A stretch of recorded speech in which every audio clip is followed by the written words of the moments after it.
সম্বলৰ ঘটনাৰ পৰৱৰ্তী সময়ত এজনকো বিনা কাৰণত গ্ৰেপ্তাৰ কৰা হোৱা নাই। ইমামক গ্ৰেপ্তাৰ কৰিছে যদি বা আন কাৰোবাক গ্ৰেপ্তাৰ কৰিছে যদি কিয় গ্ৰেপ্তাৰ কৰিছে সেই সন্দৰ্ভত উত্তৰ প্ৰদেশৰ মুখ্যমন্ত্ৰী গৰাকীয়ে ভাষণ প্ৰসংগত উল্লেখ কৰিছে যে এজনকো বিনা কাৰণত গ্ৰেপ্তাৰ কৰা হোৱা নাই। শেহতীয়াভাৱে কেইবাগৰাকীকো গ্ৰেপ্তাৰ কৰিছিল। এই মুহূৰ্তত আমি আপোনালোকক জনাইছো যে শেহতীয়াভাৱে কেইবাগৰাকীকো গ্ৰেপ্তাৰ কৰিছিল। 2 লাখ টকাৰ জৰিমনাও বিহিছিল। লাউড স্পিকাৰত আজান দিয়াৰ প্ৰসংগত তাৰ সমান্তৰালভাৱে অধিবক্তাৰ ওপৰত প্ৰশ্ন আহি পৰিছিল সম্বলৰ জামা মছজিদক লৈ। একেটা সময়তে সম্বলত কেইবাটাও এনেধৰণৰ ঘটনা সংঘটিত হ'ল আৰু তাৰ পাছত উত্তৰ প্ৰদেশৰ মুখ্যমন্ত্ৰী যোগী আদিত্যনাথে এই সন্দৰ্ভত মুখ খুলিছে। मैं केवल एक बात कहना चाहता हूं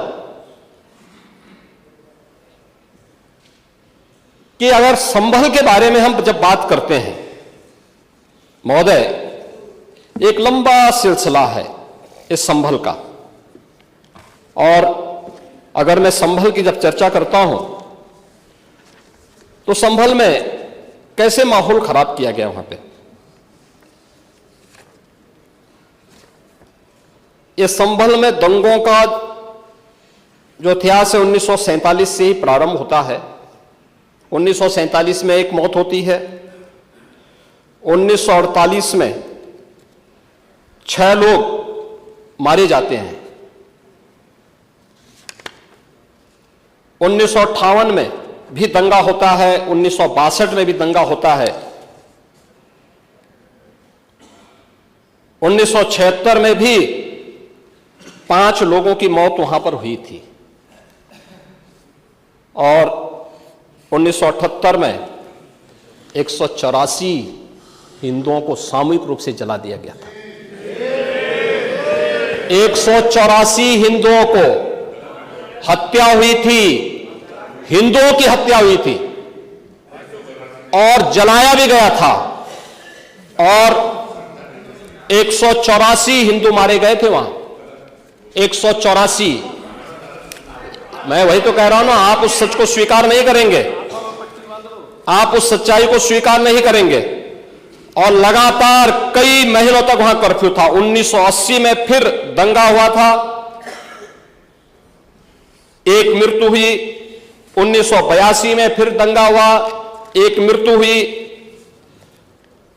1986 में 4 लोग मारे गए, और 1990 फिर 1992 में 5 मौतें हुई। 1996 में 2 मौतें हुई।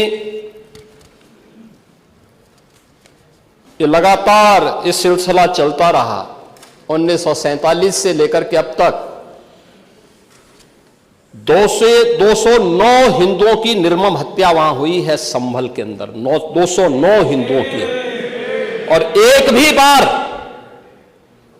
बार किसी ने उन निर्दोष हिंदुओं के लिए कभी 2 शब्द नहीं कहे, उनके प्रति, उन परिवारों के प्रति संवेदना के शब्द नहीं कहे। महोदय, जो आज घड़ियाली आंसू बहा रहे हैं, ये लोग कभी भी उन निर्दोष हिंदुओं के बारे में कभी 2 शब्द नहीं कहे। वहां पर 1978 में जो दंगा हुआ था महोदय, किस प्रकार की स्थिति थी। एक वैश्य जिसने सबको उधार दे रखा था पैसा, और इस बात को मानता था कि साहब मैं तो सबको पैसा देता हूं, मेरे यहां तो सब व्यवसाय के साथ जुड़े हुए हैं। अगल बगल के हिंदू दंगा होने के बाद उनके घर में इकट्ठे होते हैं। इकट्ठा होने के बाद उनको घेर लिया जाता है। घेरने के बाद वो बोलते हैं, भाई आप हमें क्यों घेर रहे हैं?